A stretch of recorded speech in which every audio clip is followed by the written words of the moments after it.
friend of the show, Brian Tyler Cohen, had an amazing appearance on News Nation with former Trump Chief of Staff Mick Mulvaney. Mick Mulvaney. There we go. And Mick Mulvaney was so upset with being, or former OMB director. Did I say Chief of Staff? Former OMB director, Mick Mulvaney. And he got so upset during this appearance that he just quit. He just left, said, I'm done with this. I'll start with the end and then we'll look at other clips. I see both sides not even agreeing on some of the facts here. You know, Trump says Democrats want to give health care to illegal immigrants. You have Democrats who say this is about Medicare and Obamacare. If it's not even agreement there, that's where the hesitation I have is. That's where I'm concerned that we're going to even see anything. Mick, would you agree that not a single dime of ACA subsidies goes toward undocumented immigrants? Would you agree with me that what the big, please answer the question. Bill it's not did, that hard to just answer the question. Wait a second. Again, listen, we don't do this on this show. I don't know if you've ever been on here before, but we don't talk over. We're not here to yell at each other. I'm not going to do this anymore, Jesse. Okay. So, all right. All right. There you go. That's the answer right there. No, can't even acknowledge objective reality. Brian, Mick responded. Brian responded. Okay, we're going to leave it here. Appreciate you. He just says, I'm not going to do this. But it's so brilliant. I get that it's fair to sometimes put your foot down and go, I'm not going to do the screaming match, like the Piers Morgan screaming matches where everyone's blah, blah, blah, blah, blah, blah. But that's not what this was. Brian asked a specific question. Hey, admit that what you're saying Democrats are trying to do couldn't possibly be the case because of the qualification requirements for those insurance, for the coverage that you're talking about. And his response is to say, will you agree that something different? And I think it's perfectly fair for Brian to go, wait, we get to that next, but answer the question that I asked, because that's central to their claim, which is Democrats are trying to cover undocumented immigrants. That's what they're arguing for. They're willing to shut the government down because they want to give health insurance, free health care to all undocumented or illegal aliens, as they'll describe them, which is just every time, it's such a strange way to describe people, but that's how they're doing it. And in reality, it's not just that it's not true based on what's on the sheet of paper that Mike Johnson's referencing, but it's that it couldn't be true given Medicaid requirements, ACA requirements, and they know that. Then you have this part where Mick, that's a fun one, Mick, not Nick, but Mick. He says that, or he gets so upset again at a different part of this interview that he goes, I'm not going to debate a podcaster, which you're talking to BTC. He's not a podcaster. He's the podcaster. When we talk about this idea that the government is too big, that there's too much spending, I mean, it is, Mick, it's your party. It's Donald Trump that is adding trillions and trillions and trillions to the debt because they want to give themselves tax cut. Donald Trump added tax cuts for the rich. Yeah. We've had this conversation. All right. We've had this conversation because it's the reality of the situation. I mean, the Republicans just passed a budget bill that would add $4 trillion to the debt. $4 trillion. I get it. Okay. I mean, you can scoff it off, but it doesn't change the math. Mick, it doesn't. But it doesn't move us where we are. Who's going to give up in this? The Democrats are going to give up because they're asking for something. Well, I mean, don't change the subject. I mean, you brought up the fact that the government was too big, and so I said the government is too big because Republicans are spending too much, and you switched topics. So is it not the Republican Party that's added a quarter of all debt in Trump's first term, and that added $4 trillion because of this budget? Mick, I'll give you the response. Okay. No, I'm not going to talk about COVID and the bipartisan bills that passed. Look, if we want to talk about the government shutdown, we can, but I'm not going to debate a podcaster. So okay, you're not going to debate when I give you the numbers, and I mean, it looks worse on you than it does on me because I give you the numbers right there, and you just don't want to answer the. This is rough. This is rough. Don't say I'm not going to debate. That sounds so pretentious. Podcasters are cool now, Mick. Okay, I'm not sure. Maybe you're just jelly you don't have one. Mick.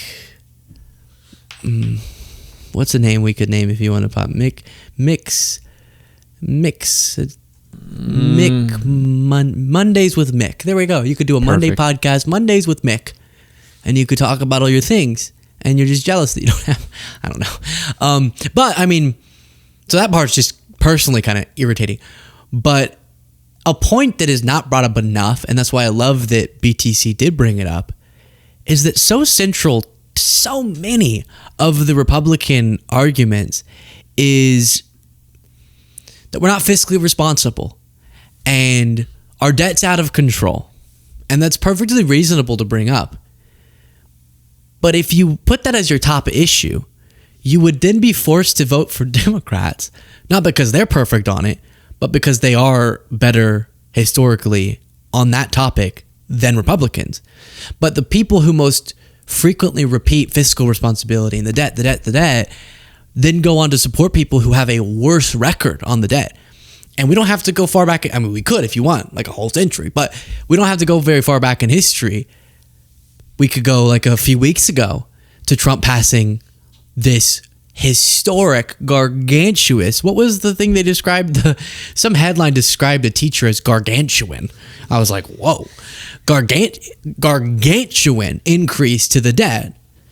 And Mulvaney kind of brushed it off like, yeah, I know, tax cuts for the rich. But don't you see that? You don't have to stand by defending them in this argument. That's the beautiful part, is you might feel trapped, then free yourself of that bondage and don't defend incorrect points. That's kind of, now I sounded pretentious. Life is so much better when you're just correct. But no, I mean, that's something that was a huge political awakening for me, which was looking at economic data and then debt and deficit and going, my whole life I've been told by every Republican adult that if I care about the economy and if I want to be fiscally responsible, then I vote for Republicans. But that doesn't show up at all when you actually objectively analyze both track records. And then, yeah, it's particularly sick, Mick. Oh, that could be Sick Mick. Mondays with Sick Mick. I don't know. That you would be in favor of the increase to the debt in service of something unnecessary. It's one thing to go, we need to add a lot to the debt because we're in the pandemic. And I don't blame Trump for those relief packages, by the way, that added the debt. He added a bunch to the debt during that same term because of tax cuts. So I don't blame him for that part, and I don't blame Democrats as much whenever they say, we're going to keep deficit spending because we really want to keep these programs funded that are good, not just economic stimulants, but important programs serving the needs of Americans. That's totally a more reasonable argument, and we got to figure out how to make sure that doesn't send the debt out of control. And I've explained the broader theory around how you do that. But to do it because you really want someone to get another yacht is just mind-blowing. And it does defeat a foundational part, which is why he was so uncomfortable. If he could contend with it, he would have. When you start going, well, I won't debate a podcast, or I don't even want to do the show because you can't just interface with your own party's record, then bad. I don't know where I was leading with that sentence, but then we'll look at this last clip. Democrats are using what little leverage they have, because they need Democratic votes to get this thing done, to restore ACA subsidies that will mean that Americans don't endure 75 to 100% increases in their health care. I hear you. I guess the counter argument to that, Brian, would be, and this is something that's been echoed, are you going to support one initiative or one group at the expense of the other? You talk about health care. This is something Mike Johnson says, well, what about FEMA? What about the CDC that's affected? Why not agree to a continuing resolution for immediate funding? You negotiate Obamacare, the tax credits at a later date. If you think about what the cost is going to be at this point, why not more Democrats sign on to the two that already went across the aisle?